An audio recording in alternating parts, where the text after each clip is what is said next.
ito yung rapid deflate air valve. So this is a new product. So tingnan natin kung ilan pressure siya ngayon. So ayan, 50 psi. Okay, so ita-time natin ng 10 seconds and makikita natin ilang psi na lang agad ang na-drop niya in 10 seconds. So okay, ready, set, go.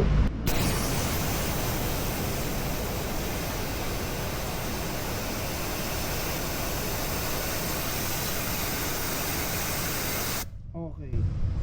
So, tignan natin ilan ang na-drop niya. So, from 50 PSI, nasa 29 PSI na in 10 seconds. So, yan. Sa mga nahihirapan mag-air down dahil dahan-dahan natin tinutusok to, 2 minutes, 3 minutes, hindi pa tayo nakaka 10 PSI. So, ito yung pinaka-convenient way to air down.